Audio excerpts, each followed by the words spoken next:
आज हम इस वीडियो में अनुच्छेद 1 से 395 तक पूरा कवर करेंगे। अगर आपको अनुच्छेद याद नहीं होते तो अंत तक बने रहिए। चलिए शुरू करते हैं भाग 1 से। तो आज की हमारी चर्चा का विषय है संविधान का भाग 1, संघ और उसका राज्य क्षेत्र। इसमें अनुच्छेद 1 से 4 तक आते हैं। जी बिल्कुल। और इसमें देखिए सबसे जरूरी बात यह है कि संसद को एक विशेष अधिकार है। अच्छा। हाँ, वो ये कि राष्ट्रपति की पूर्व अनुमति पर संसद किसी भी विदेशी राज्य को भारत में मिला सकती है। चलिए तो फिर एक एक करके अनुच्छेदों को देखते हैं। अनुच्छेद 1 क्या कहता है? अनुच्छेद 1 कहता है इंडिया अर्थात भारत राज्यों का संघ है, मतलब यूनियन ऑफ स्टेट्स। राज्यों का संघ। जी। इसके बाद आता है अनुच्छेद 2 जो नए राज्यों के निर्माण से संबंधित है, और अनुच्छेद 3 वो संसद को कुछ खास शक्तियां देता है। क्या शक्तियां हैं वो? देखिए, अनुच्छेद 3 के तहत संसद किसी भी राज्य की मतलब उसकी सीमा में परिवर्तन कर सकती है। ठीक है। उसके क्षेत्र में परिवर्तन कर सकती है और उसके नाम में भी परिवर्तन कर सकती है। अच्छा, और फिर अनुच्छेद 4 उसका क्या महत्व है? अनुच्छेद 4 बहुत जरूरी है।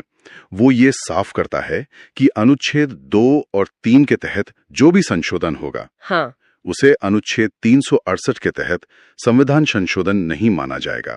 ये एक बहुत ही महत्वपूर्ण बिंदु है, मतलब इसे साधारण बहुमत से किया जा सकता है। ठीक है, ये तो हुआ भाग 1। अब आगे बढ़ते हैं भाग 2 की ओर, जो नागरिकता यानी सिटीजनशिप से जुड़ा है। जी, इसमें अनुच्छेद 5 से 11 तक आते हैं। तो अनुच्छेद 5 क्या कहता है? अनुच्छेद 5 में संविधान के प्रारंभ से जो नागरिकता दी गई है उसका प्रावधान है। और यहाँ एक बात जानना बहुत जरूरी है। क्या? कि हमारे देश में एकहरी नागरिकता है, सिंगल सिटीजनशिप, और ये हमने ब्रिटेन से लिया है। अच्छा, इसका मतलब हम सिर्फ भारत के नागरिक हैं, किसी राज्य विशेष के नहीं, है ना? एकदम सही। अमेरिका की तरह नहीं, वहाँ तो दोहरी नागरिकता है। और भारत में नागरिकता से संबंधित कोई भी कानून बनाने का अधिकार सिर्फ और सिर्फ संसद के पास है। तो पहला कानून कब बना था? पहली बार कानून बना था 1955 में, जिसे हम नागरिकता अधिनियम 1955 कहते हैं। और नागरिकता का जो पंजीकरण है वो गृह मंत्रालय में होता है। अब बात करते हैं अनुच्छेद 6 की। ये परमिट रूल के बारे में, ये क्या था? हाँ, ये असल में पाकिस्तान से भारत आए लोगों की नागरिकता से जुड़ा है। ये 19 जुलाई 1948 को लागू हुआ था। अच्छा। इसके तहत मतलब ये व्यवस्था थी कि जो लोग संविधान बनने के बाद आएंगे उन्हें नागरिकता नहीं मिलेगी। एक कट ऑफ डेट थी। और अनुच्छेद 7 वो उन लोगों के लिए था जो स्वतंत्रता के बाद भारत से पाकिस्तान चले गए, लेकिन संविधान बनने से पहले लौट आए। उन्हें नागरिकता देने की बात कही गई। ठीक है। अनुच्छेद 8, 9 और 10 तो काफी सीधे लगते हैं। 8 कहता है कि विदेशी भ्रमण या नौकरी करने पर नागरिकता खत्म नहीं होगी। जी। और अनुच्छेद 9 कहता है कि अगर कोई व्यक्ति स्वेच्छा से किसी विदेशी देश की नागरिकता ले लेता है तो उसकी भारत की नागरिकता समाप्त कर दी जाएगी। मतलब एक समय पर एक ही नागरिकता। बिल्कुल। और अनुच्छेद 10 के अनुसार भारतीयों की नागरिकता तब तक बनी रहेगी जब तक कि वो कोई देश विरोधी कार्य ना करें। और आखिर में अनुच्छेद 11 फिर से उसी बात पर जोर देता है जी, कि नागरिकता संबंधी कानून सिर्फ और सिर्फ संसद ही बनाती है, गृह मंत्रालय इसे लागू करता है। चलिए, तो अब हम संविधान के शायद सबसे महत्वपूर्ण हिस्सों में से एक पर आते हैं, भाग 3, मूल अधिकार, फंडामेंटल राइट्स। हाँ, अनुच्छेद 12 से 35 तक इन्हें भारत का मैग्ना कार्टा भी कहा जाता है। और ये अवधारणा हमने अमेरिका के संविधान से ली है। जी। और ये अधिकार वाद योग्य हैं। इसका मतलब है कि इन्हें संविधान द्वारा संरक्षण प्राप्त है। यानी अगर किसी के मौलिक अधिकारों का हनन होता है तो वो व्यक्ति अनुच्छेद 32 के तहत सीधे सुप्रीम कोर्ट और अनुच्छेद 226 के तहत हाई कोर्ट जा सकता है। ये बहुत बड़ी शक्ति है। अच्छा, मूल संविधान में तो सुना है 7 मौलिक अधिकार थे, पर अब 6 हैं। ये बदलाव कैसे हुआ? बिल्कुल। संपत्ति का अधिकार जो पहले अनुच्छेद 31 में था, उसे 44 में संविधान संशोधन 1978 के द्वारा हटा दिया गया। ओह। अब इसे अनुच्छेद 300 क भाग 12 में रखकर एक विधिक या कानूनी अधिकार बना दिया गया है। उस समय प्रधानमंत्री कौन थे? उस समय प्रधानमंत्री मोरारजी देसाई थे। चलिए अब अनुच्छेदों को क्रम से समझते हैं। अनुच्छेद 12 में क्या है? अनुच्छेद 12 में राज्यों की परिभाषा दी गई है। राज्यों की परिभाषा? मतलब कि ये मौलिक अधिकार किसके खिलाफ मिलते हैं।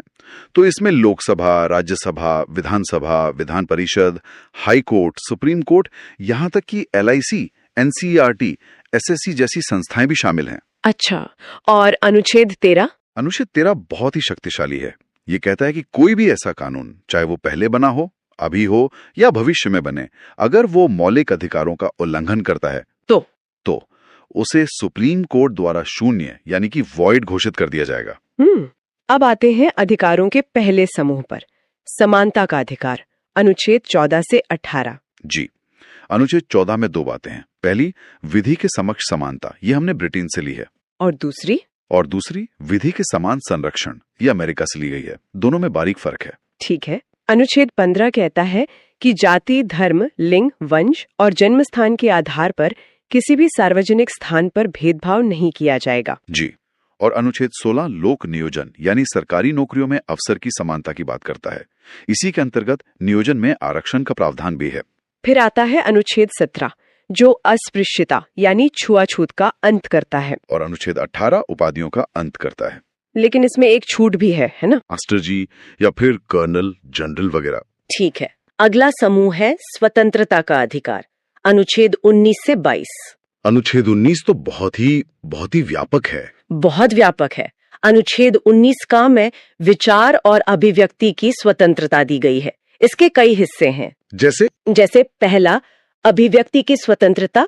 इसमें बोलने की, भाषण देने की, मौन रहने की, मीडिया या प्रेस की और झंडा फहराने की स्वतंत्रता भी शामिल है। अच्छा। फिर है सभा करने की स्वतंत्रता, संगठन बनाने की स्वतंत्रता, देश में कहीं भी घूमने की स्वतंत्रता भी इसी में है। जी हाँ, चारों ओर घूमने की स्वतंत्रता, भारत के किसी भी क्षेत्र में बसने की स्वतंत्रता और कोई भी व्यवसाय करने की स्वतंत्रता। इसमें एक संपत्ति का अधिकार भी था शायद। हाँ, 19V में था, जो अब निरस्त हो चुका है और कानूनी अधिकार है, जैसा हमने पहले बात की। ठीक है। अब अनुच्छेद 20 ये अपराधों के लिए दोष सिद्धि के संबंध में संरक्षण देता है। जी। इसमें 3 प्रकार की स्वतंत्रता है। जी। पहली, एक गलती की एक ही सजा मिलेगी। ठीक है। दूसरी, सजा उस समय के कानून के आधार पर दी जाएगी, न कि पहले या बाद में बने कानून के आधार पर। और तीसरी ये कि दोषी को स्वयं के खिलाफ गवाही देने के लिए बाध्य नहीं किया जाएगा। ये बहुत महत्वपूर्ण है। बिल्कुल। इसके बाद आता है अनुच्छेद 21 प्राण एवं दैहिक स्वतंत्रता का संरक्षण। इसे जीवन का अधिकार भी कहते हैं। हाँ, और ये बहुत विस्तृत है। इसमें व्यक्तिगत स्वतंत्रता, गरिमा के साथ जीने का अधिकार, निजता यानी प्राइवेसी, विदेश घूमने का अधिकार और यहाँ तक कि सोने की स्वतंत्रता भी शामिल है। सोने की स्वतंत्रता भी? जी, सुप्रीम कोर्ट ने इसकी बहुत व्यापक व्याख्या की है। और यहीं ये भी ध्यान दे कि नेशनल ग्रीन ट्रिब्यूनल यानी NGT का गठन 2010 में हुआ और स्वच्छ पर्यावरण और पेयजल उपलब्ध कराना भी सरकार का दायित्व है। एक और बहुत महत्वपूर्ण अनुच्छेद है 21 का। जी, अनुच्छेद 21 का। इसे 86वें संशोधन 2002 द्वारा जोड़ा गया था। और ये क्या कहता है? यह 6 से 14 वर्ष के सभी बच्चों को निःशुल्क और अनिवार्य शिक्षा का अधिकार देता है। ये 1 अप्रैल 2010 से लागू हुआ था। अच्छा, अब आते हैं अनुच्छेद 22 पर, जो गिरफ्तारी से संरक्षण देता है। हाँ, इसमें भी 3 प्रकार की स्वतंत्रता दी गई है। पहला, हिरासत में लेने का कारण बताना होगा। ठीक है। दूसरा, 24 घंटे के अंदर इसमें आने जाने का समय नहीं गिना जाएगा, न्यायालय में प्रस्तुत करना होगा। और तीसरा, गिरफ्तार व्यक्ति को अपने मनपसंद वकील रखने का अधिकार है। लेकिन इसमें एक निवारक निरोध अधिनियम का भी जिक्र आता है, वो क्या है? हाँ, वो इसका एक अपवाद है। यह एक विशेष कानून है जिसके तहत किसी व्यक्ति को अपराध करने के पहले ही गिरफ्तार किया जा सकता है। मतलब शक के आधार पर? यूं समझिए, इसमें बिना वकील, बिना कारण बताए अधिकतम 3 महीने तक नजरबंद कर सकते हैं। ये एक काफी विवादित प्रावधान रहा है। तो अब आगे बढ़ते हैं शोषण के विरुद्ध अधिकार और नीति निर्देशक तत्वों की ओर। बिल्कुल, और ये दोनों ही विषय बहुत दिलचस्प हैं। तो चलिए शुरू करते हैं शोषण के विरुद्ध अधिकार से। हमारे स्रोतों में इसका जिक्र है अनुच्छेद 23 और 24 में। सुनने में तो ये काफी सीधा लगता है, पर इसके अंदर की परतें क्या हैं? मतलब इसकी जड़ें बहुत गहरी हैं। अनुच्छेद 23 वो सीधे सीधे 2 चीजों पर रोक लगाता है, बलात्श्रम और बेगारी। हाँ, फोर्स्ड लेबर यानी किसी से जबरदस्ती काम करवाना, और बेगारी यानी बिना कोई वेतन दिए काम करवाना। और ये प्रथा मतलब आजादी से पहले तो बहुत ही आम थी, खासकर जमींदारी व्यवस्था में। अच्छा। तो एक तरह से यह अनुच्छेद हर भारतीय को गरिमा के साथ काम करने का अधिकार देता है। और अनुच्छेद 24 वो तो शायद बच्चों पर केंद्रित है ना? बिल्कुल, वो कहता है कि 14 साल से कम उम्र के जो बच्चे हैं उन्हें किसी भी कारखाने या खदान या किसी भी दूसरे खतरनाक काम में नहीं लगाया जा सकता। ये सिर्फ एक नियम नहीं बल्कि भारत के भविष्य को सुरक्षित करने जैसा है। एकदम सही। यह उस सोच को खत्म करता है जहां बच्चों के बचपन को काम में झोंक दिया जाता था। ठीक है, तो इसके बाद हमारे स्रोत हमें ले जाते हैं धार्मिक स्वतंत्रता के अधिकार की ओर, अनुच्छेद 25 से 28 तक। और भारत जैसे विविधता वाले देश के लिए तो ये कह सकते हैं संविधान की बुनियाद का एक मजबूत स्तंभ है। इसमें संतुलन की बात बहुत की जाती है। हाँ, और वो संतुलन बहुत आकर्षक है।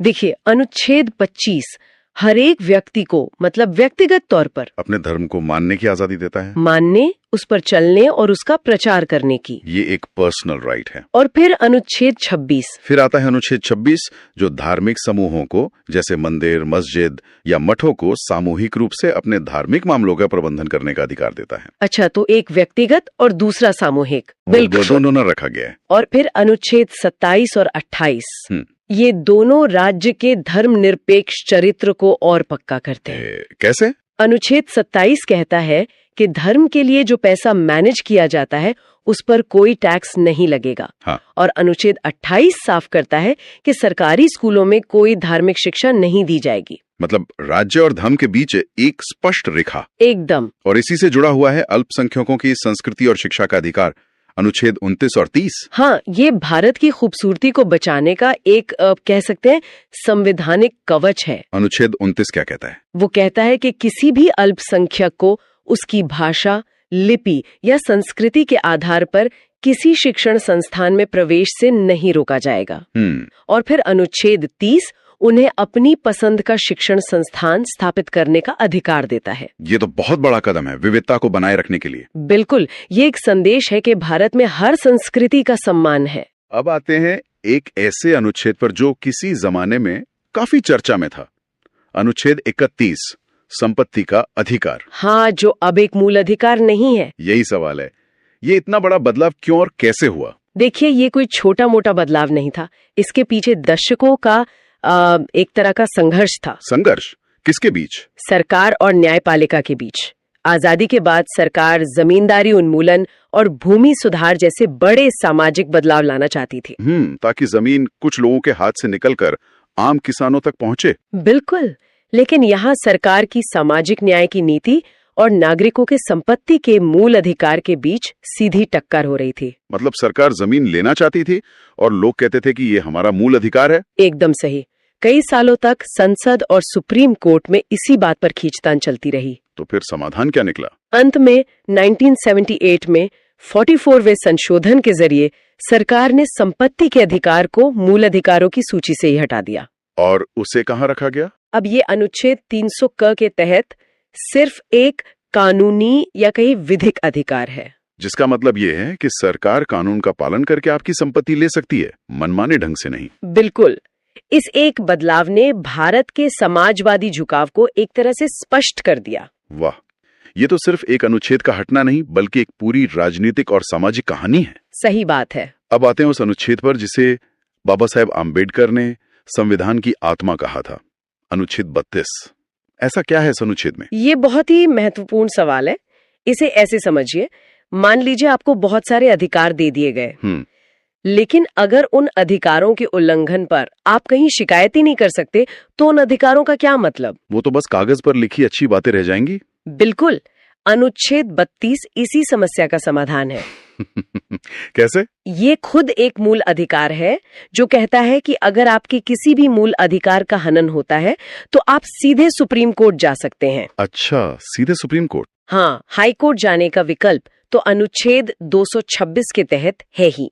ये अधिकार बाकी सभी अधिकारों को लागू करने की गारंटी देता है। और इसीलिए अंबेडकर ने इसे आत्मा कहा। हाँ, क्योंकि इसके बिना संविधान का शरीर कह सकते हैं बेजान होता। तो एक बार जल्दी से मूल अधिकारों के वर्गीकरण को दोहरा लेते हैं जैसा हमारे स्रोत की टेबल में दिया गया है। हाँ जरूर। समानता का अधिकार अनुच्छेद 14 से 18, स्वतंत्रता का अधिकार 19 से 22, शोषण के विरुद्ध अधिकार 23-24, धार्मिक स्वतंत्रता का अधिकार 25 से 28, सही। फिर शिक्षा एवं संस्कृति का अधिकार 29-30 और अंत में संवैधानिक उपचारों का अधिकार अनुच्छेद 32। बिल्कुल, और ये भी याद रखना जरूरी है कि ये अधिकार असीमित नहीं है। मतलब इन पर कुछ सीमाएं भी हैं। हाँ, जैसे अनुच्छेद 33 संसद को राष्ट्रीय सुरक्षा के हित में सेना, मीडिया और गुप्तचरों के मूल अधिकारों को सीमित करने की शक्ति देता है। और अनुच्छेद 34 उसके तहत भारत के किसी भी क्षेत्र में सेना का कानून यानी मार्शल लॉ लागू किया जा सकता है। ठीक है, तो ये था भाग 3। अब हम संविधान के एक बिल्कुल अलग हिस्से की तरफ बढ़ते हैं, जहां अधिकार नहीं बल्कि निर्देश हैं। सही पकड़ा। भाग 4 यानी राज्य के नीति निर्देशक तत्व, अनुच्छेद 36 से 51 तक। हाँ, जिन्हें डीपीएसपी भी कहते हैं, और ये आयरलैंड के संविधान से लिए गए हैं। और इनका उद्देश्य क्या है? इनका मुख्य उद्देश्य है भारत में सामाजिक और आर्थिक लोकतंत्र की स्थापना करना, एक लोक कल्याणकारी राज्य बनाना। लेकिन यहाँ एक महत्वपूर्ण सवाल उठता है, अगर ये सरकार के लिए निर्देश हैं और सरकार इन्हें पूरा ना करे तो क्या कोई नागरिक कोर्ट जा सकता है? यही तो सबसे दिलचस्प बात है, और इसका जवाब है नहीं। नहीं, ये वाद योग्य नहीं है। मतलब आप इन्हें लेकर कोर्ट नहीं जा सकते। अच्छा। इसी पर केटी शाह का वो प्रसिद्ध कथन है कि यह एक ऐसा चेक है जो बैंक की मर्जी पर ही भजाया जा सकता है। तो फिर इन्हें संविधान में रखने का मतलब क्या था? ये तो बस एक नैतिक मार्गदर्शन की तरह हो गए। बिल्कुल, ये एक नैतिक जिम्मेदारी है, और लोकतंत्र में हर 5 साल में जनता की अदालत तो लगती ही है ना? सही बात। अगर सरकार इन लक्ष्यों पर काम नहीं करती तो जनता उसे चुनाव में सबक सिखा सकती है। तो चलिए कुछ प्रमुख निर्देशक तत्वों को देखते हैं। अनुच्छेद 38 लोक कल्याणकारी राज्य की बात करता है। हाँ, और अनुच्छेद 39 में समान कार्य के लिए समान वेतन का सिद्धांत है। और इसी में बाद में 42वें संशोधन से अनुच्छेद 39 क जोड़ा गया। 39 का? हाँ, 39 क, जो निःशुल्क विधिक सहायता का प्रावधान करता है ताकि न्याय सबके लिए सुलभ हो। बिल्कुल। अनुच्छेद 40 तो बहुत ही प्रसिद्ध है, पंचायती राज का गठन। हाँ, ये गांधीवादी विचारधारा का प्रतीक है। और अनुच्छेद 44 भी आजकल बहुत चर्चा में है, समान सिविल संहिता, यूनिफॉर्म सिविल कोड। हाँ, काफी चर्चा में है। हमारे स्रोत बताते हैं कि ये सबसे पहले गोवा में और उसके बाद उत्तराखंड में लागू हुआ। और ये विवादास्पद इसलिए है क्योंकि इसका लक्ष्य है कि शादी, तलाक जैसे मामलों में सभी धर्मों के लिए एक जैसा कानून हो, जिससे इसकी टक्कर धार्मिक स्वतंत्रता के अधिकार से होती है। एकदम। बच्चों की शिक्षा से जुड़ा एक और महत्वपूर्ण अनुच्छेद है 45। हाँ, ये 6 वर्ष से कम आयु के बच्चों के लिए निःशुल्क शिक्षा, पोषाहार और स्वास्थ्य देखभाल का प्रावधान करता है। और भी कई महत्वपूर्ण निर्देश हैं, जैसे अनुच्छेद 47। हाँ, अनुच्छेद 47 पोषाहार स्तर को ऊंचा करने और शराब जैसे नशीले पदार्थों पर रोक की बात करता है। अच्छा, और अनुच्छेद 48? वो कृषि और पशुपालन को बढ़ावा देने के साथ साथ दुधारू पशुओं की हत्या पर रोक की बात करता है। पर्यावरण संरक्षण भी इसमें शामिल है। हाँ, वो बाद में जोड़ा गया। अनुच्छेद 48 क में वन, पर्यावरण और वन्य जीवों के संरक्षण की बात है। और भी है? हाँ, अनुच्छेद 49 राष्ट्रीय स्मारकों की सुरक्षा की बात करता है। अनुच्छेद 50 कार्यपालिका और न्यायपालिका के पृथक्करण की, और अनुच्छेद 51 अंतर्राष्ट्रीय शांति को बढ़ावा देने का निर्देश देता है। तो ये थे राज्य के नीति निर्देशक तत्व। अब अंत में आते हैं भाग 4 क पर, मौलिक कर्तव्य, फंडामेंटल ड्यूटीज। एक दिलचस्प बात यह है कि ये मूल संविधान का हिस्सा नहीं थे, इन्हें बाद में जोड़ा गया। हाँ, 1976 में 42वें संशोधन के माध्यम से सरदार स्वर्ण सिंह समिति की सिफारिश पर। और इसका स्रोत रूस था, उस समय का सोवियत संघ। हाँ, तो शुरुआत में कितने कर्तव्य थे? मूल संविधान में तो 0 थे। 1976 में 10 कर्तव्य जोड़े गए। और वर्तमान में कुल 11 हैं। 11वां कर्तव्य जो शिक्षा से संबंधित है वो 2002 में 86वें संशोधन द्वारा जोड़ा गया। और क्या ये भी राज्य के नीति निर्देशक तत्वों की तरह वाद योग्य नहीं है? बिल्कुल, इन्हें भी न्यायालय द्वारा लागू नहीं कराया जा सकता। इन्हें प्रभावी बनाने के लिए 1993 में J.S. वर्मा समिति का गठन किया गया था। तो ये एक तरह से नागरिकों के लिए नैतिक दिशा निर्देश है। सही पकड़ा। तो आज की इस चर्चा में हमने मूल अधिकारों को पूरा किया, राज्य के नीति निर्देशक तत्वों को समझा और मौलिक कर्तव्यों पर भी नजर डाली। हाँ, अधिकार, निर्देश और कर्तव्य, इन तीनों के बीच का जो रिश्ता है वो हमने देखा। बहुत। भाग 5 संघ संविधान का सबसे बड़ा भाग है।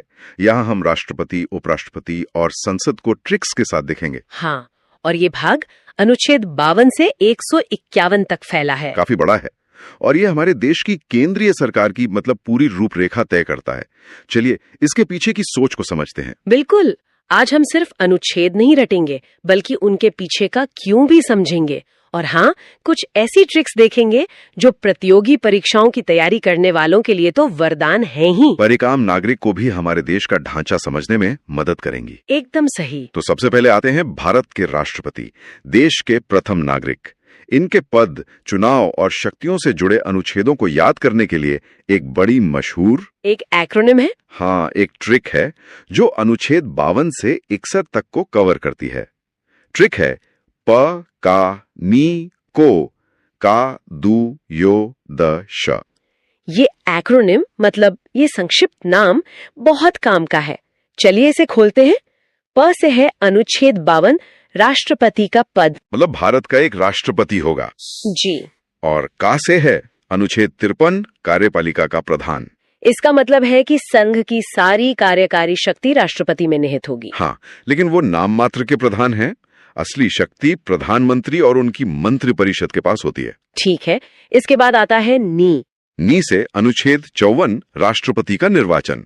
और ये एक बहुत दिलचस्प प्रक्रिया है। हाँ, इसमें कौन कौन वोट डालता है? इसमें लोकसभा, राज्यसभा और सभी राज्यों की विधानसभाओं के केवल निर्वाचित सदस्य ही वोट डालते हैं। अच्छा, तो मनोनीत सदस्य नहीं? जी नहीं, मनोनीत सदस्य यानी नॉमिनेटेड मेंबर्स इसमें हिस्सा नहीं लेते। ये सुनिश्चित करता है कि राष्ट्रपति का चुनाव सीधे तौर पर जनता के चुने हुए प्रतिनिधियों द्वारा हो। और चुनाव जीतने के लिए एक खास कोटा होता है ना? हाँ बिल्कुल, यहीं पर ट्रिक का अगला हिस्सा आता है। को से अनुच्छेद 55, निर्वाचन का कोटा। 50% + 1। सही। यह सिर्फ सबसे ज्यादा वोट पाना नहीं है, बल्कि कुल डाले गए वोटों का 50% + 1 वोट हासिल करना होता है। इससे राष्ट्रपति की वैधता और मजबूती सुनिश्चित होती है। ठीक है, तो राष्ट्रपति चुन लिए गए, अब उनका कार्यकाल। ट्रिक में अगला का इसी के लिए है, अनुच्छेद 56, कार्यकाल, जो कि 5 वर्ष का होता है। और दू से अनुच्छेद 57, जो कहता है कि कोई भी व्यक्ति दोबारा निर्वाचन के लिए पात्र है। भारत में इस पर कोई सीमा नहीं है। अमेरिका की तरह नहीं, जहाँ कोई 2 बार से ज्यादा राष्ट्रपति नहीं बन सकता। बिल्कुल। अब बात करते हैं योग्यता की। राष्ट्रपति बनने के लिए क्या शर्तें हैं? ये ट्रिक के यो से जुड़ा है। हाँ, यो यानी अनुच्छेद 58, योग्यता। इसमें मुख्य बातें हैं, व्यक्ति भारत का नागरिक हो, 35 वर्ष की आयु पूरी कर चुका हो और लोकसभा का सदस्य बनने की योग्यता रखता हो। और एक और महत्वपूर्ण शर्त है जी, 50 प्रस्तावक और 50 अनुमोदक होने चाहिए। ये इसलिए ताकि केवल गंभीर उम्मीदवार ही चुनाव में खड़े हों। सही बात है। और ट्रिक के आखिर में है द श म। इनका क्या मतलब है? द से है अनुच्छेद 59, दशाएं या शर्तें, जैसे कि वो किसी लाभ के पद पर न हो या पागल या दिवालिया घोषित न हो। और श से अनुच्छेद 60, शपथ, जो उन्हें भारत के मुख्य न्यायाधीश यानी चीफ जस्टिस ऑफ इंडिया दिलवाते हैं। और सबसे महत्वपूर्ण म से अनुच्छेद 61, महाभियोग, इम्पीचमेंट। हाँ, इम्पीचमेंट। महाभियोग को एक बहुत जटिल प्रक्रिया कहा जाता है, ऐसा क्यों है? यह प्रक्रिया इतनी जटिल इसलिए बनाई गई है ताकि देश के सर्वोच्च पद को किसी राजनीतिक कारण से आसानी से अस्थिर न किया जा सके। राष्ट्रपति को हटाने के लिए संसद के दोनों सदनों में 2/3 जैसे भारी बहुमत की जरूरत होती है, जो हासिल करना बहुत मुश्किल है। बहुत मुश्किल। और अंत में एक और अनुच्छेद है 62, जो कहता है कि राष्ट्रपति का पद खाली होने पर 6 महीने के अंदर चुनाव कराना अनिवार्य है। तो ये तो हुई राष्ट्रपति की बात। अब आते हैं उपराष्ट्रपति पर। इनके लिए भी कोई ट्रिक है? हाँ, एक छोटी और सीधी ट्रिक है, उसरा निकास। उसरा निकास। जी, यह अनुच्छेद 63 से 69 तक के लिए है। उ से अनुच्छेद 63, उपराष्ट्रपति का पद। स से अनुच्छेद 64, जो कहता है कि उपराष्ट्रपति राज्यसभा का पदेन सभापति होगा। असल में यही उनका मुख्य काम है। और रा से है अनुच्छेद 65। इसका मतलब है कि अगर राष्ट्रपति का पद किसी कारण से खाली हो तो उपराष्ट्रपति एक कार्यवाहक राष्ट्रपति के तौर पर काम करेंगे। यहाँ मुझे एक सवाल पूछना है। उपराष्ट्रपति के चुनाव में कौन वोट देता है? क्या ये राष्ट्रपति चुनाव जैसा ही है? यह एक बहुत अच्छा सवाल है और यही एक बड़ा अंतर है। ट्रिक में नी से है अनुच्छेद 66 निर्वाचन। अच्छा, इसमें लोकसभा और राज्यसभा के सभी सदस्य यानी निर्वाचित और मनोनीत दोनों भाग लेते हैं। विधानसभा के सदस्य इसमें वोट नहीं करते। इसके पीछे कोई तर्क है? हाँ, तर्क यह है कि चूंकि उपराष्ट्रपति का मुख्य काम राज्यसभा की अध्यक्षता करना है, इसलिए केंद्रीय विधायिका के सदस्य ही उन्हें चुनते हैं। ये तो बहुत तार्किक बात हुई। ट्रिक में आगे का और सा है। का से अनुच्छेद 67 कार्यकाल जो 5 वर्ष का होता है और स से 2 अनुच्छेद जुड़े हैं। अनुच्छेद 68 जो चुनाव का सही समय तय करता है और अनुच्छेद 69 जो उनकी शपथ से जुड़ा है, जो उन्हें राष्ट्रपति दिलवाते हैं। जी। तो हमने कार्यपालिका के शीर्ष 2 पदों को समझ लिया, लेकिन ये अकेले काम नहीं करते।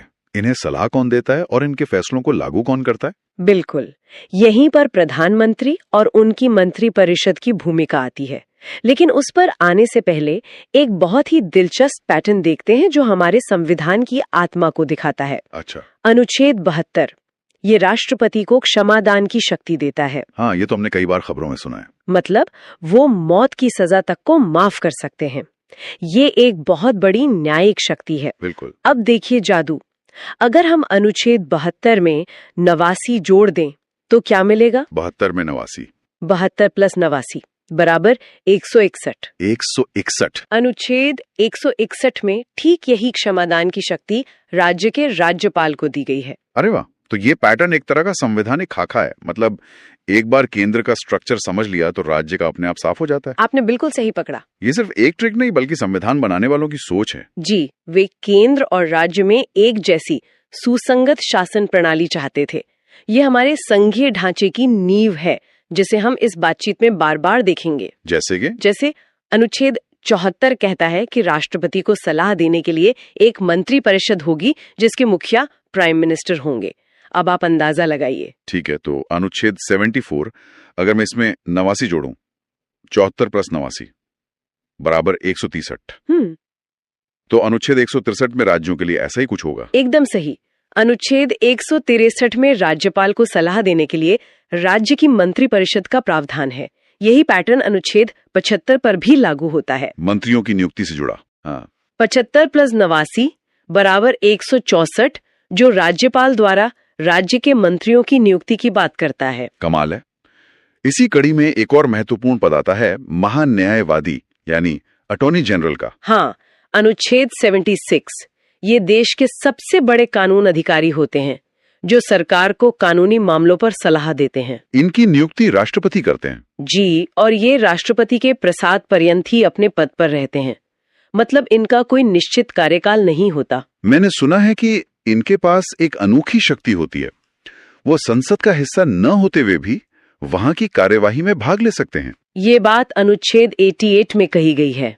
ये थोड़ा अजीब है ना? अजीब लगता है, लेकिन इसका उद्देश्य ये है कि जब भी संसद में किसी कानूनी या तकनीकी बिल पर चर्चा हो तो सरकार का पक्ष रखने के लिए देश का सबसे बड़ा कानूनी दिमाग वहां मौजूद हो। मतलब वे बोल सकते हैं, बहस में हिस्सा ले सकते हैं। जी, लेकिन वोट नहीं कर सकते क्योंकि वे जनता के चुने हुए प्रतिनिधि नहीं हैं। और मैं शर्त लगा सकता हूं कि यहाँ भी प्लस 89 वाला पैटर्न काम करता होगा।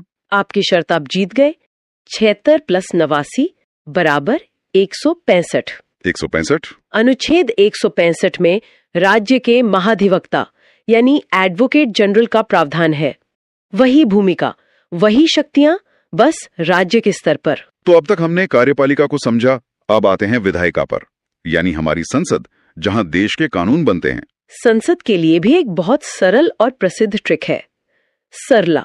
सरला? हाँ, ये अनुच्छेद 79, 80 और 81 के लिए है।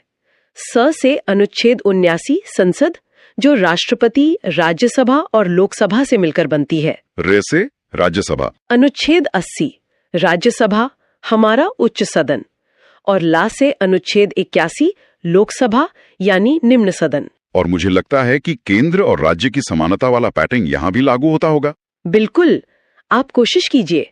अनुच्छेद 79 में 89 जोड़कर देखिए। ठीक है, 79 प्लस 89 बराबर 168। ये राज्य के विधानमंडल का अनुच्छेद होगा। सही। और अनुच्छेद 80 यानी राज्यसभा में 89 जोड़ें तो 80 प्लस 89 बराबर 169। ये विधान परिषद के बारे में होगा शायद। बहुत बढ़िया। और आखिरी अनुच्छेद 81 लोकसभा में 89 जोड़ने पर मिलता है 81 प्लस 89 बराबर 170, जो विधानसभा की गठन की बात करता है। जी, ये पैटर्न कितना सुंदर और तार्किक है। तो संसद बन गई। अब ये काम कैसे करती है? सत्र कौन बुलाता है? ये शक्ति अनुच्छेद 85 के तहत राष्ट्रपति के पास है। वही संसद का सत्र बुलाते हैं, सत्रावसान करते हैं और प्रधानमंत्री की सलाह पर लोकसभा को भंग भी कर सकते हैं। लेकिन सदन की कार्यवाही शुरू करने के लिए एक न्यूनतम उपस्थिति जरूरी है। हाँ, जिसे कोरम कहते हैं। कोरम, सही। अनुच्छेद 100 में गणपूर्ति या कोरम का जिक्र है। ये वैसा ही है जैसे किसी क्लास को शुरू करने के लिए कम से कम कुछ छात्रों का होना जरूरी है, ताकि कुछ गिने चुने सदस्य ही मिलकर देश के लिए कोई बड़ा फैसला ना ले लें। बिल्कुल। ये संख्या कुल सदस्यों का 110 होती है।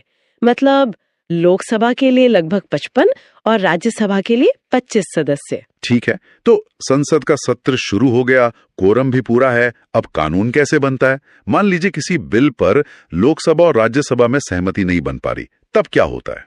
ऐसी स्थिति के लिए संविधान में एक रास्ता है। अनुच्छेद 108 संयुक्त अधिवेशन, जॉइंट सेशन। जी, राष्ट्रपति दोनों सदनों की एक साथ बैठक बुलाते हैं, जिसकी अध्यक्षता लोकसभा के स्पीकर करते हैं। क्योंकि लोकसभा में सदस्य संख्या ज्यादा है, तो आमतौर पर फैसला उसी के पक्ष में जाता है। सही। और मैंने धन विधेयक यानी मनी बिल के बारे में भी सुना है, जिसे लेकर राज्यसभा की शक्तियां बहुत सीमित हैं। हाँ, अनुच्छेद 110 धन विधेयक को परिभाषित करता है। ये सरकार के खर्चों और टैक्स से जुड़ा होता है। इसे केवल लोकसभा में ही पेश किया जा सकता है। और राज्यसभा इसे सिर्फ 14 दिनों तक रोक सकती है। पास हो जाता है तो वो राष्ट्रपति के पास जाता है। उनके पास क्या विकल्प होते हैं? अनुच्छेद 111 राष्ट्रपति को किसी विधेयक पर अनुमति देने की शक्ति देता है, जिसे हम वीटो पावर भी कहते हैं। वे बिल को मंजूरी दे सकते हैं, उसे रोक सकते हैं या फिर पुनर्विचार के लिए संसद को वापस भेज सकते हैं। और यहाँ भी हमारा प्लस 89 का नियम काम करता है। 111 प्लस 89 बराबर 200। अनुच्छेद 200 राज्यपाल को राज्य के विधेयकों पर अनुमति देने की शक्ति देता है। अब बात करते हैं बजट की। मजेदार बात यह है कि हमारे संविधान में बजट शब्द है ही नहीं। ये सच है। अनुच्छेद 112 में इसे वार्षिक वित्तीय विवरण या एनुअल फाइनेंशियल स्टेटमेंट कहा गया है। ये सरकार की साल भर की आमदनी और खर्चों का लेखा जोखा होता है। यहाँ पैटर्न में कोई बदलाव है? हाँ, एक छोटा सा बदलाव है। राज्य के बजट के लिए हम 89 की जगह 90 जोड़ते हैं। अच्छा। 112 प्लस 90 बराबर 202, जो राज्य के बजट का प्रावधान करता है। और इस पूरी चर्चा के अंत में एक बहुत शक्तिशाली अनुच्छेद आता है, 123, राष्ट्रपति की अध्यादेश जारी करने की शक्ति। ये क्या है? अध्यादेश या ऑर्डिनेंस एक तरह का अस्थायी कानून होता है। अस्थायी? हाँ, ये तब इस्तेमाल होता है जब संसद सत्र में न हो और किसी कानून की तत्काल जरूरत पड़ जाए। तो राष्ट्रपति मंत्रिपरिषद की सलाह पर एक अध्यादेश जारी कर सकते हैं, जिसकी शक्ति संसद के कानून के बराबर होती है। इसे याद रखने की भी कोई ट्रिक है? हाँ, एक बहुत मजेदार ट्रिक है। अनुच्छेद है 123।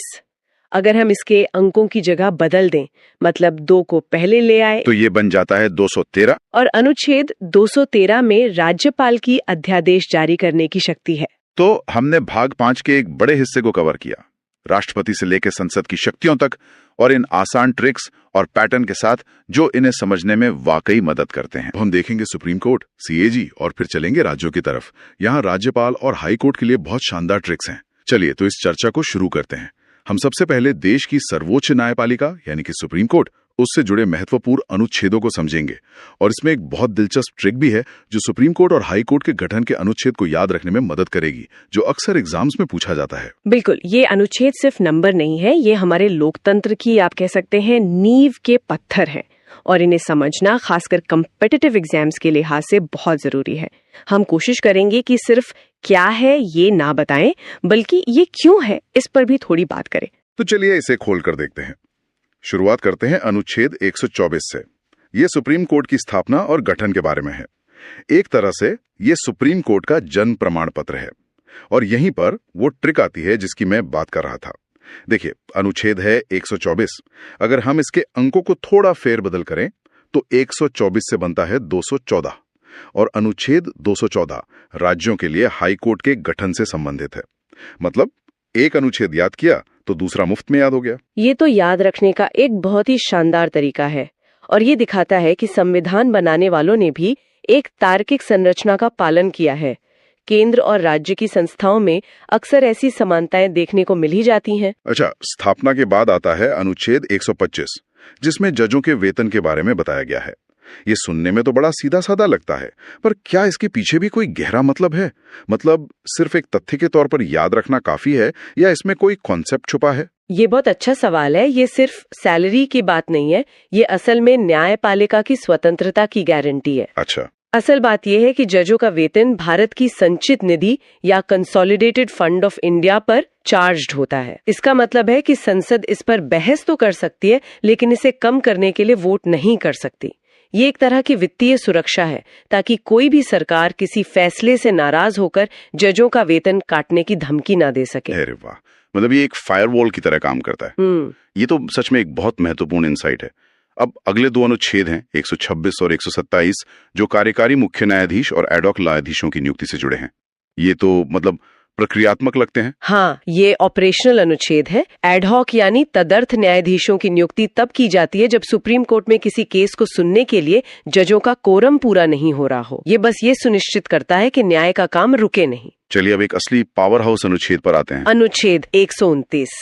हाँ, अनुच्छेद 129 जो कहता है कि सुप्रीम कोर्ट एक अभिलेख न्यायालय यानी कोर्ट ऑफ रिकॉर्ड होगा। ये सुनने में बहुत टेक्निकल लगता है, इसका आम भाषा में क्या मतलब है? इसे एक मिसाल से समझते हैं। मान लीजिए भी सुप्रीम कोर्ट ने किसी एक केस में कोई फैसला दिया, तो वो फैसला सिर्फ उस केस के लिए नहीं है, वो पूरे देश के लिए एक नजीर या प्रेसिडेंट बन जाता है। मतलब देश की बाकी सभी अदालतें, हाई कोर्ट, डिस्ट्रिक्ट कोर्ट, भविष्य में वैसे ही मामलों में उसी फैसले को मानने के लिए बाध्य हैं। वो उस फैसले को एक नियम की किताब की तरह इस्तेमाल करते हैं। कोर्ट ऑफ रिकॉर्ड होने का यही सबसे बड़ा मतलब है। यानी सुप्रीम कोर्ट सिर्फ केस नहीं सुलझाता, वो कानून को स्थापित भी करता है। और इसी अनुच्छेद से कोर्ट को अपनी अवमानना यानी कंटेम्प्ट ऑफ कोर्ट के लिए सजा देने की शक्ति भी मिलती है ना? बिल्कुल। अगर कोई कोर्ट के फैसले की जानबूझकर अवहेलना करता है तो कोर्ट उसे सजा दे सकता है।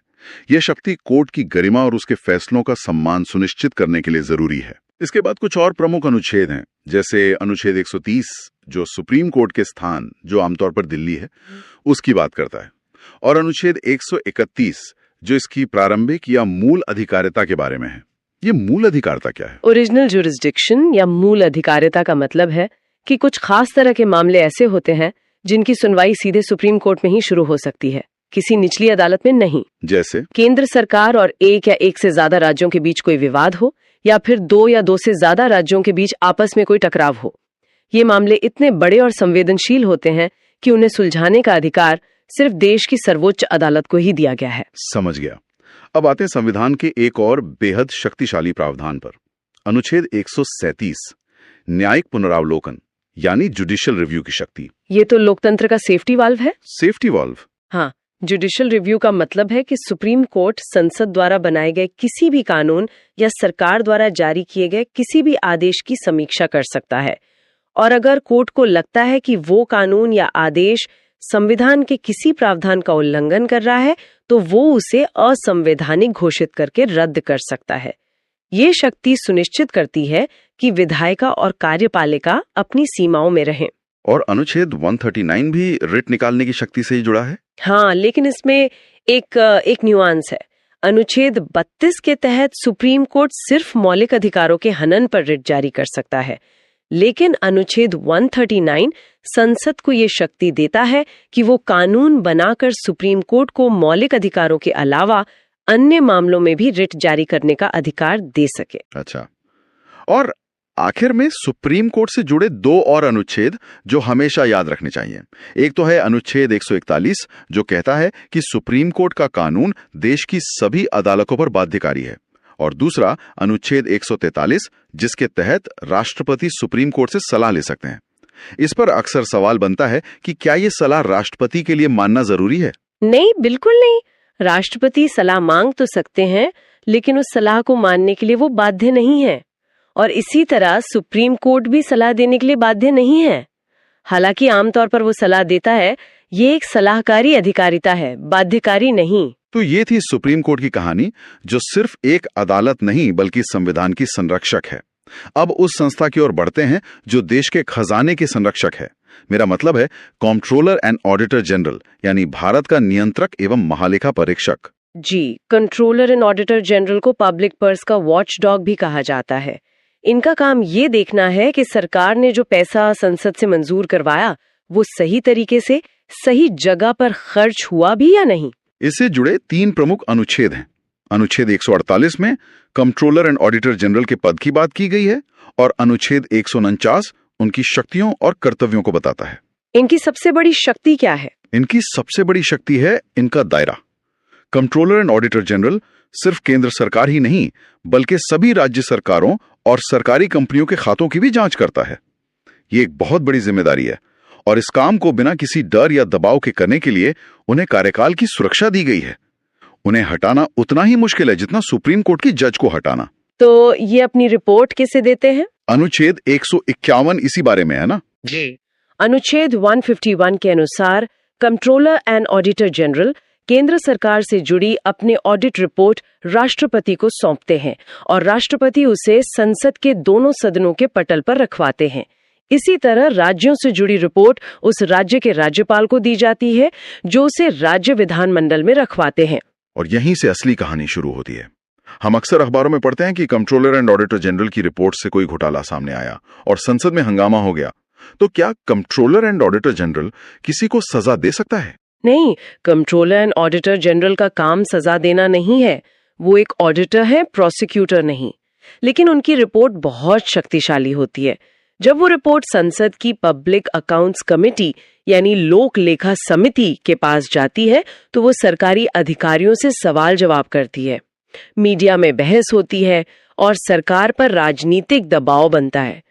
तो कंट्रोलर एंड ऑडिटर जनरल की असली ताकत उनकी रिपोर्ट की प्रामाणिकता और उसके द्वारा पैदा की जाने वाली जवाबदेही में है। बहुत बढ़िया। तो केंद्र की इन 2 बड़ी संस्थाओं के बाद अब हम संविधान के भाग 6 में प्रवेश करते हैं जो राज्यों से संबंधित है।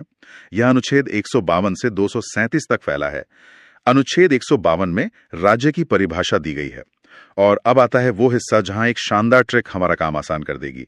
ये राज्यपाल से संबंधित अनुच्छेदों के लिए है 153 से 159 तक। ये ट्रिक कॉम्पिटिटिव एग्जाम की तैयारी करने वालों के बीच बहुत लोकप्रिय है। ट्रिक है रकानिका यस। मैं इसे बहुत धीरे और स्पष्ट रूप से बोलता हूं, रा का नी का य स। चलिए अब इस कोड को डिकोड करते हैं। अनुच्छेद 153 में रा से है राज्यपाल का पद। अनुच्छेद 154 में का से है कार्यपालिका शक्ति। इसका मतलब है कि राज्य की सारी एग्जीक्यूटिव पावर राज्यपाल में निहित होगी। बिल्कुल, लेकिन यहाँ एक लेकिन है। राज्यपाल राज्य का नाम मात्र यानी नॉमिनल हेड होता है। वास्तविक शक्तियां तो मुख्यमंत्री की अध्यक्षता वाली मंत्री परिषद के पास होती हैं, ठीक वैसे ही जैसे केंद्र में राष्ट्रपति और प्रधानमंत्री के बीच होता है। 56 में अगले का से है कार्यकाल, जो टेक्निकली राष्ट्रपति के प्रसाद पर्यंत यानी प्लेजर ऑफ द प्रेसिडेंट होता है। फिर अनुच्छेद 157 में य से है योग्यता और अनुच्छेद 158 में स से है सेवा की शर्तें। ये ट्रिक तो बिल्कुल सटीक बैठती है। और इस क्रम के ठीक बाद आता है अनुच्छेद 159 जो शपथ या ओथ से संबंधित है। राज्यपाल को शपथ उस राज्य के हाई कोर्ट के मुख्य न्यायाधीश दिलाते हैं।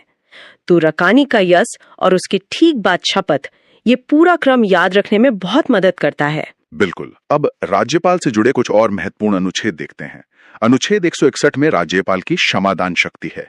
ये राष्ट्रपति की क्षमादान शक्ति से कैसे अलग है? मुख्य अंतर यह है कि राज्यपाल मृत्यु दंड यानी डेथ सेंटेंस को पूरी तरह माफ नहीं कर सकता। वो उसे सस्पेंड या कम्यूट कर सकता है लेकिन पार्डन नहीं कर सकता।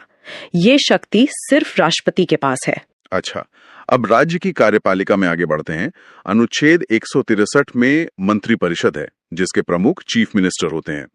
अनुच्छेद 164 कहता है कि चीफ मिनिस्टर की नियुक्ति राज्यपाल करेंगे। और फिर है अनुच्छेद 165 महाधिवक्ता यानी एडवोकेट जनरल।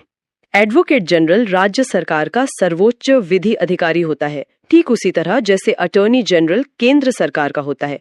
इनका काम राज्य सरकार को कानूनी सलाह देना और कोर्ट में उनका पक्ष रखना है। चलिए अब राज्य की विधायिका की बात करते हैं।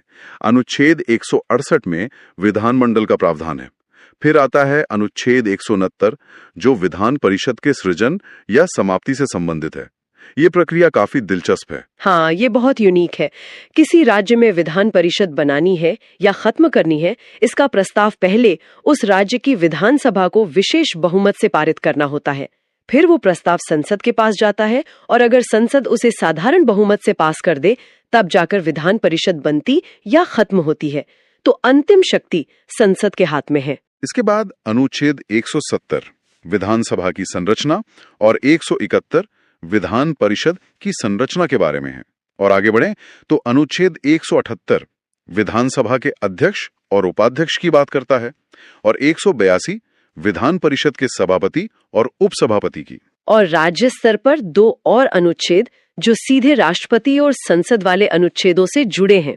एक है अनुच्छेद 202 राज्य का वार्षिक बजट और दूसरा है अनुच्छेद 213 राज्यपाल की अध्यादेश यानी ऑर्डिनेंस जारी करने की शक्ति। यहाँ भी एक पैटर्न है। राष्ट्रपति की अध्यादेश शक्ति अनुच्छेद 123 में है और राज्यपाल की 213 में। देखिए 1, 2, 3 से बनता है 2, 1, 3 अंकों का वही खेल। ये छोटी छोटी ट्रिक्स कॉन्सेप्ट्स को जोड़ने में बहुत मदद करती हैं। ये तो कमाल का कनेक्शन है। और अब आते हैं राज्य की न्यायपालिका पर। सबसे पहले अनुच्छेद 214 जो कहता है कि राज्यों के लिए हाई कोर्ट का गठन होगा। याद है हमारी पहली ट्रिक 124 से 214। जी बिल्कुल। फिर आता है अनुच्छेद 226 जिसके तहत हाई कोर्ट रिट जारी कर सकता है। ये नागरिकों के मौलिक अधिकारों की रक्षा के लिए एक बहुत शक्तिशाली उपकरण है। और अंत में अनुच्छेद 233 जो जिला कोर्ट यानी डिस्ट्रिक्ट कोर्ट की स्थापना से संबंधित है। यहाँ एक बात अक्सर पूछी जाती है कि सुप्रीम कोर्ट यानी अनुच्छेद 32 और हाई कोर्ट अनुच्छेद 226 इनकी रिट शक्तियों में क्या फर्क है? तो बात यह है कि मौलिक अधिकारों के मामले में दोनों रिट जारी कर सकते हैं, लेकिन हाई कोर्ट का रिट क्षेत्राधिकार कुछ मामलों में सुप्रीम कोर्ट से भी व्यापक है। वो मौलिक अधिकारों के अलावा अन्य कानूनी अधिकारों अदर लीगल राइट्स के हनन पर भी रिट जारी कर सकता है। तो शुरू करते हैं भाग 7 से, जो एक तरह की ऐतिहासिक पहेली है। यह अब संविधान का हिस्सा ही नहीं है। सही कहा। भाग 7 जिसमें सिर्फ एक अनुच्छेद था 238, उसे 1956 में 7वें संविधान संशोधन के जरिए हटा दिया गया। देखिए आजादी के बाद भारत में राज्यों की अलग अलग श्रेणियां थीं। लिस्ट ए में वो राज्य थे जो सीधे ब्रिटिश गवर्नर के अधीन थे, फिर रियासतें थी और इसी तरह के दूसरे वर्गीकरण थे। अच्छा। तो 1956 के राज्य पुनर्गठन कानून ने इन सब को खत्म करके एक जैसे राज्य और केंद्र शासित प्रदेश बना दिए। इसलिए इस पुराने वर्गीकरण वाले भाग 7 की जरूरत ही नहीं रही।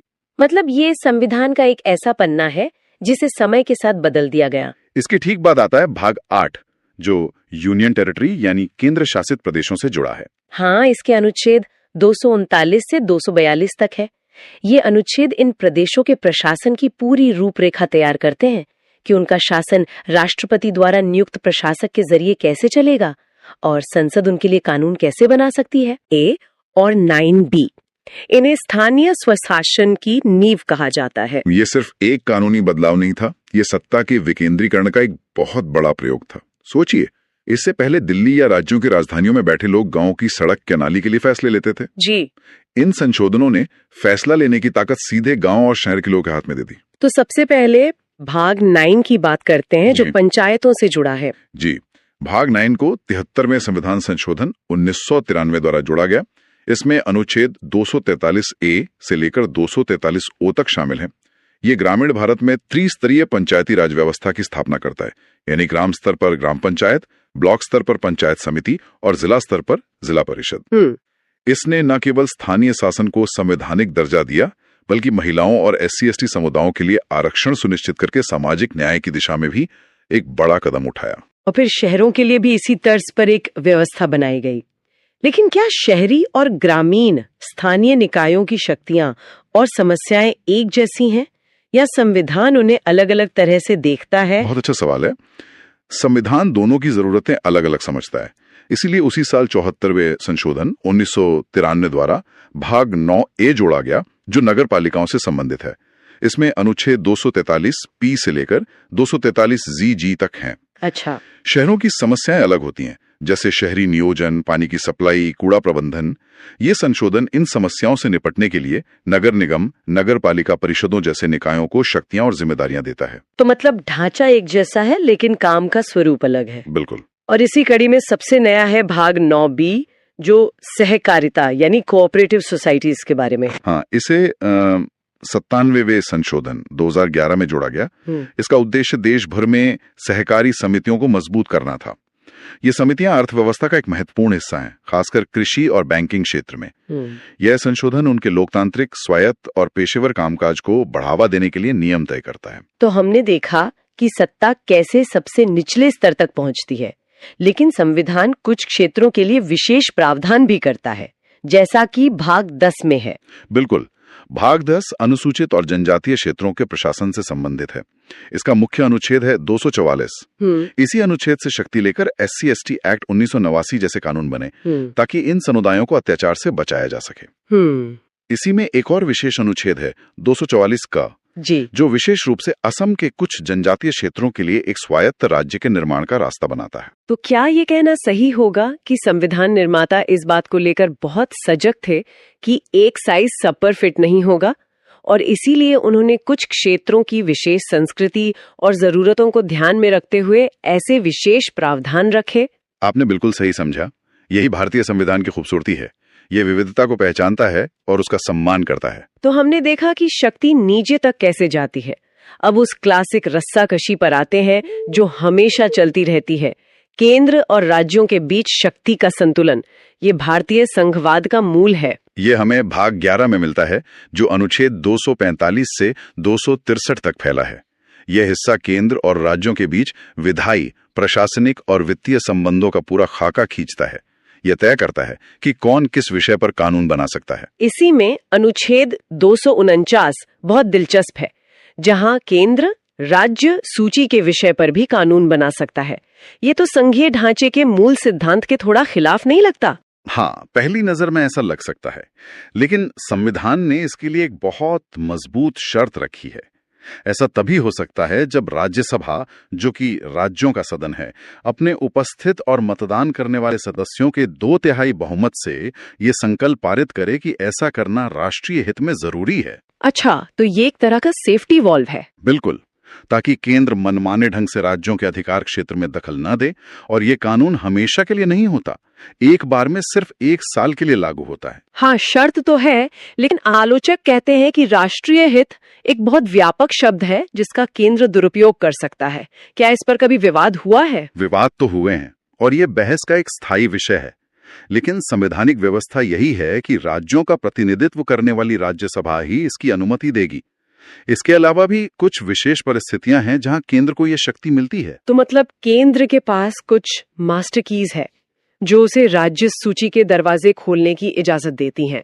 वाह, क्या बढ़िया तरीका है इसे समझाने का। बिल्कुल, ये मास्टर कीज हैं।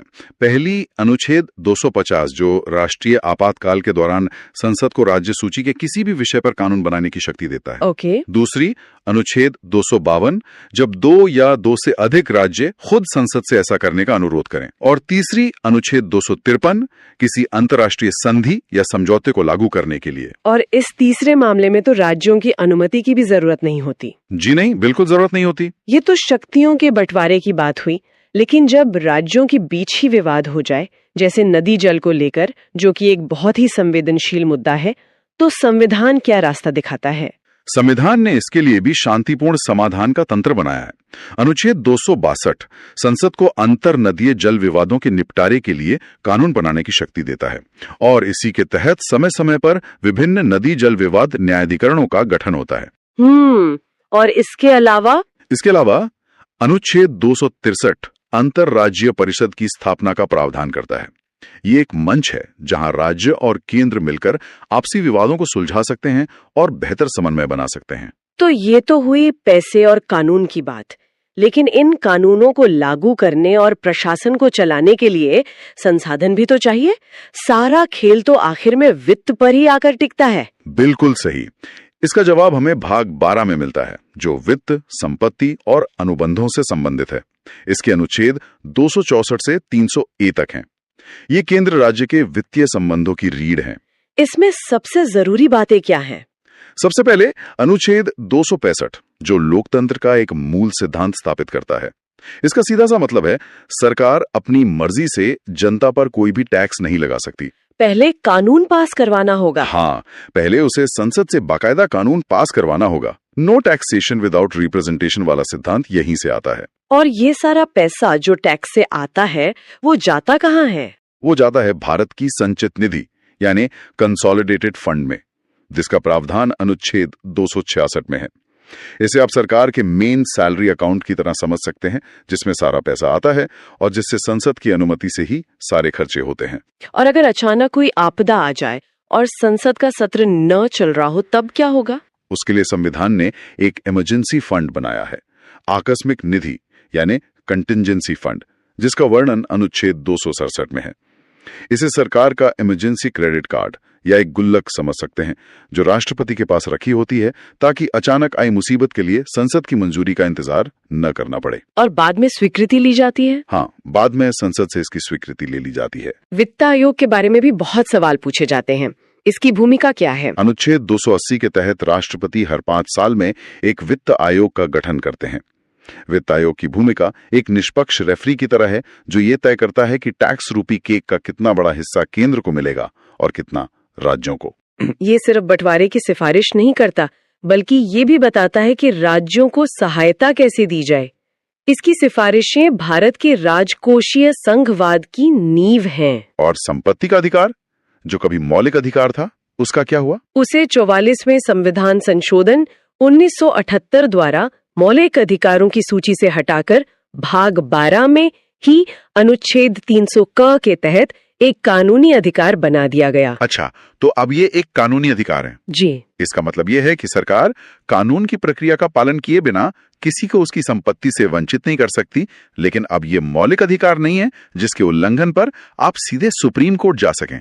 तो हमने कानून, प्रशासन और वित्त की बात कर ली, लेकिन इन सबको चलाने के लिए जो लोग चाहिए, यानी हमारी नौकरशाही, जिसे भारत का स्टील फ्रेम भी कहते हैं, उनके बारे में संविधान क्या कहता है? उसके लिए हमें भाग 14 पर आना होगा, जो संघ और राज्यों के अधीन सेवाओं से संबंधित है। हर सिविल सेवा एस्पिरेंट के लिए ये बहुत जरूरी है। इसमें अनुच्छेद 312 अखिल भारतीय सेवाओं यानी all India services, IAS, IPS और IFS की बात करता है। और इसमें एक दिलचस्प बात है ना? हाँ, दिलचस्प बात यह है कि कोई नई अखिल भारतीय सेवा बनाने का अधिकार भी केवल राज्यसभा के पास है, ताकि राज्यों की सहमति सुनिश्चित हो सके। और इन अधिकारियों की भर्ती प्रक्रिया की निष्पक्षता कैसे सुनिश्चित की जाती है? उसके लिए है अनुच्छेद 315।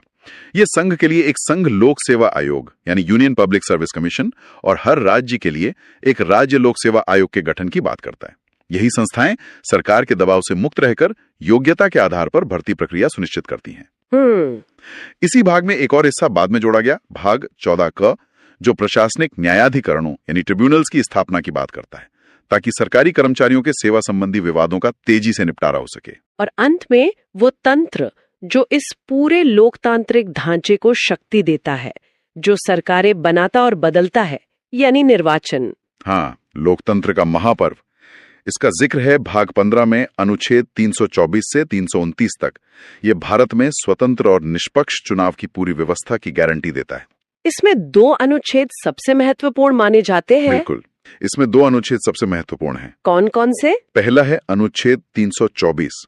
ये संसद, राज्य विधानमंडलों, राष्ट्रपति और उपराष्ट्रपति के चुनावों के संचालन, निर्देशन और नियंत्रण के लिए एक स्वतंत्र निर्वाचन आयोग के गठन का प्रावधान करता है।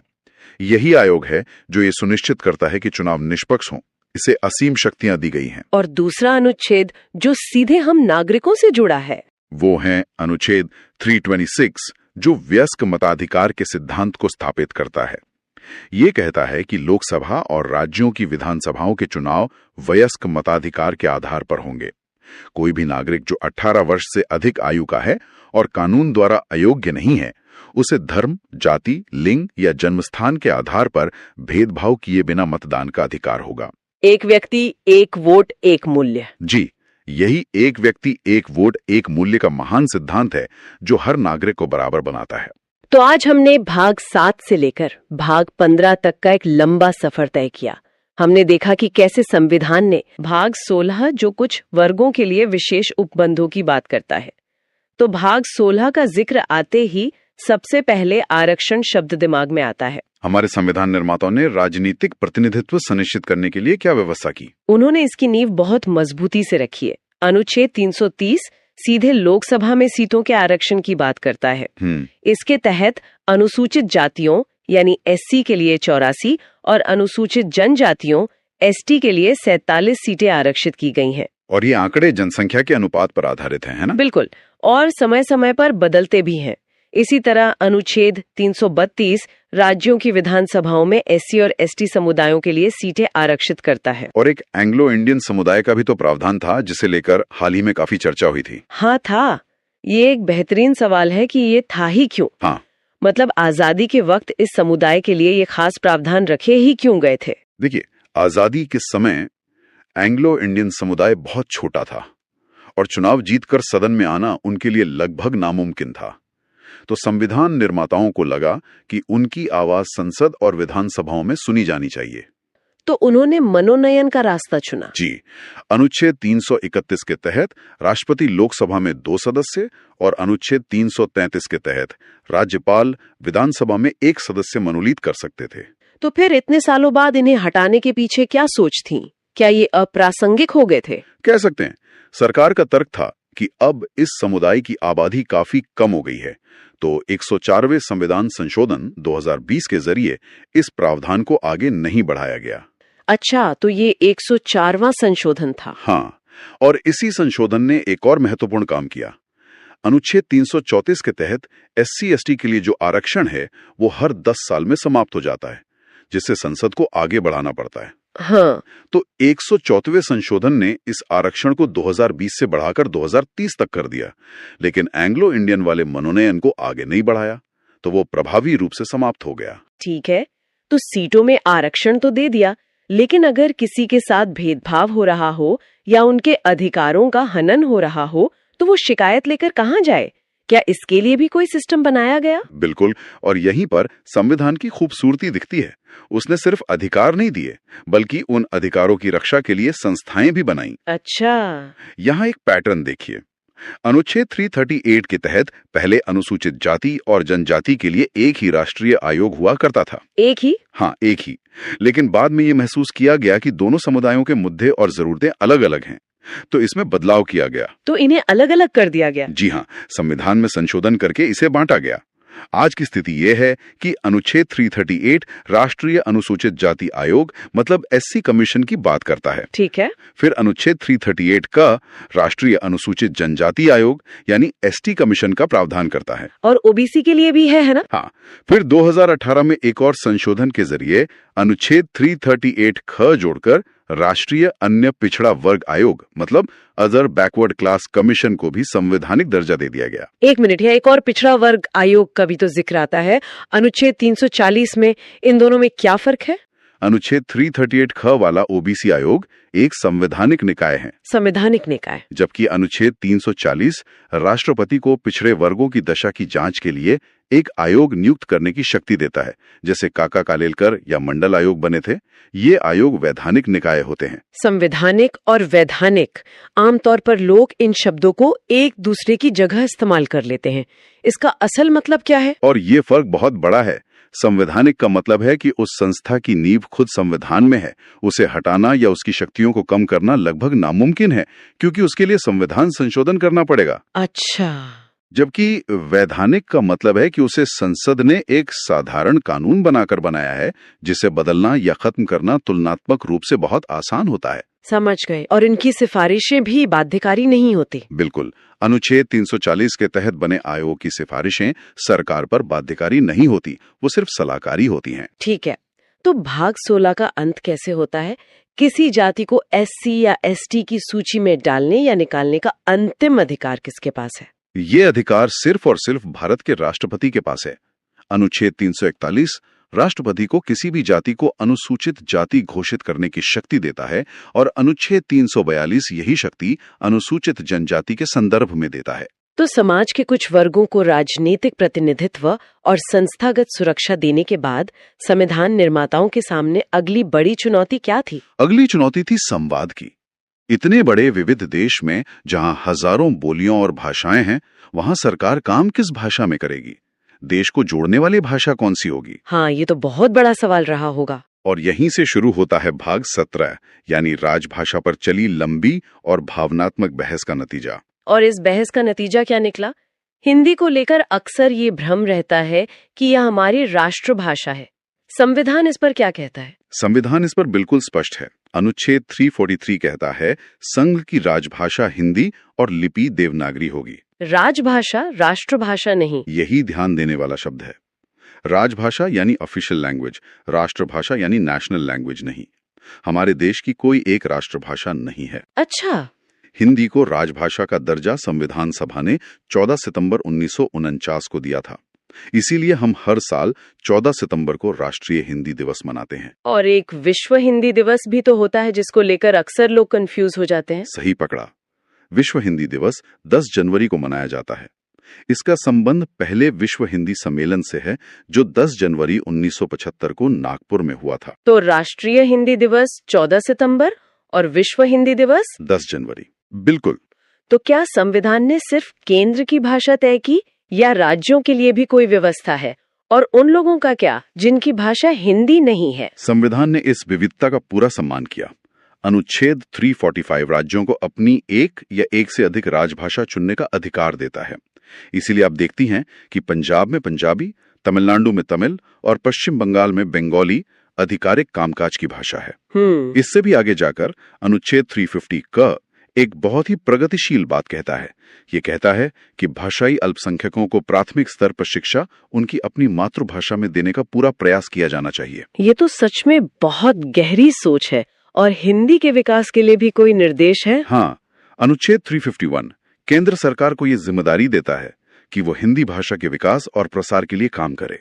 साथ ही अनुच्छेद 344 में एक राजभाषा आयोग के गठन का भी प्रावधान है। तो सामाजिक और भाषाई चुनौतियों से निपटने के बाद अब हम एक बहुत ही गंभीर विषय पर आते हैं। तब क्या हो जब देश पर ही कोई संकट आ जाए, युद्ध, विद्रोह या कोई आर्थिक तबाही? बिल्कुल। अब हम बात कर रहे हैं भाग 18 की, यानी आपातकालीन प्रावधानों की।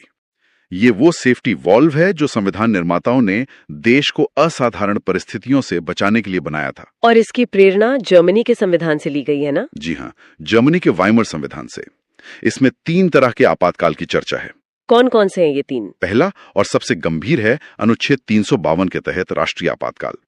ये तब लगता है जब युद्ध, बाहरी आक्रमण या सशस्त्र विद्रोह से देश की सुरक्षा को खतरा हो। ये अब तक 3 बार लगा है। हाँ, अब तक देश में 3 बार लगाया गया है। 1962 में चीन युद्ध के समय, 1971 में पाकिस्तान युद्ध के समय और 1975 में। 1975 वाला आपातकाल तो आंतरिक अशांति के आधार पर लगा था, जो काफी विवादास्पद था। एकदम सही।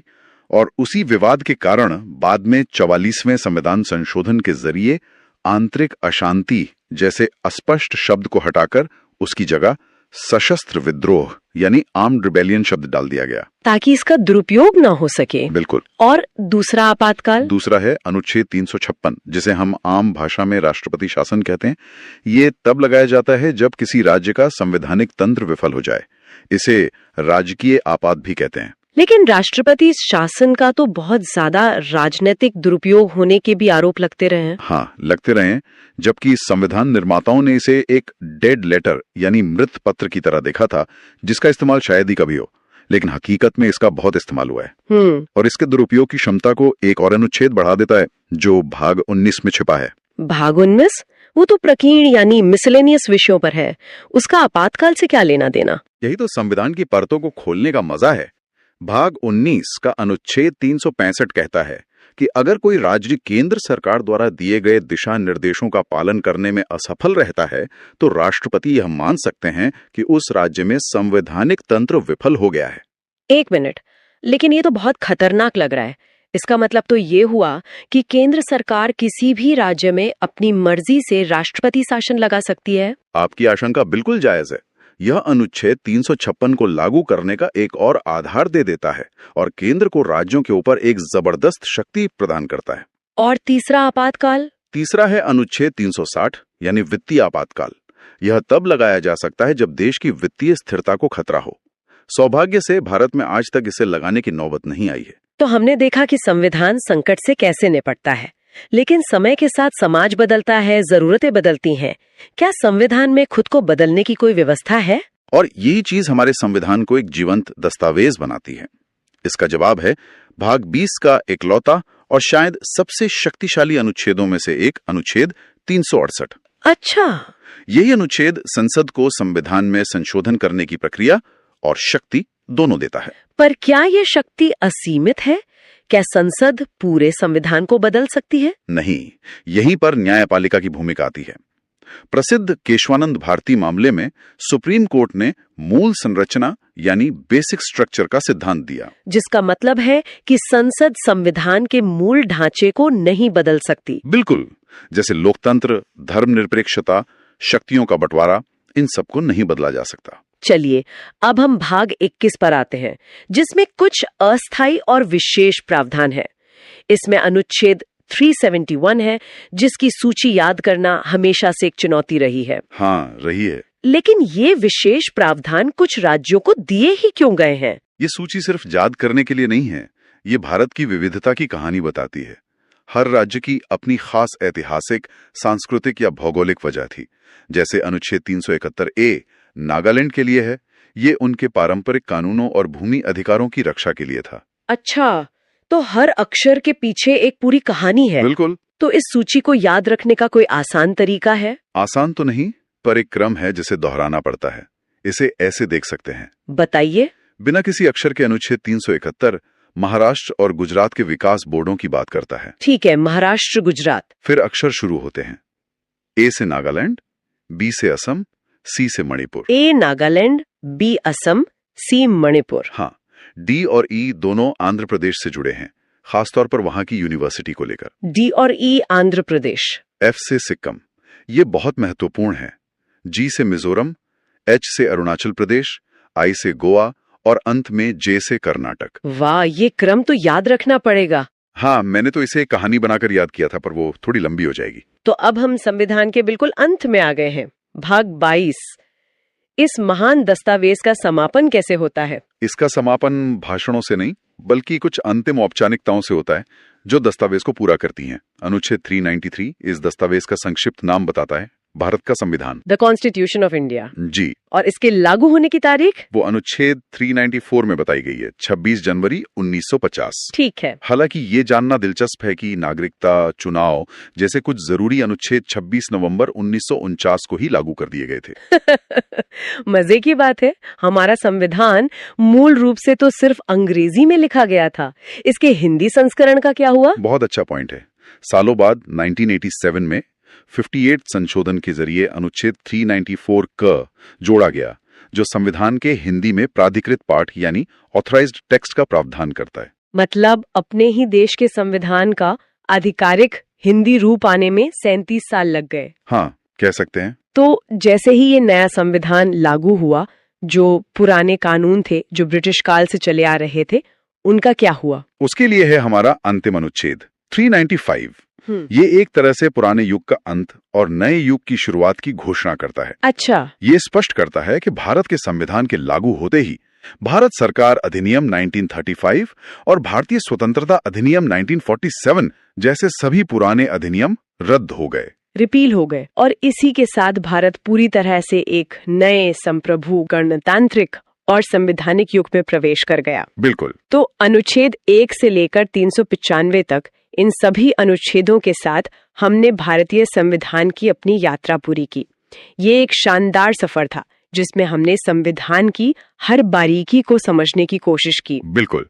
हमने देखा कि कैसे हमारा संविधान सिर्फ नियमों की किताब नहीं, बल्कि एक राष्ट्र के सपनों, आकांक्षाओं और चुनौतियों का प्रतिबिंब है।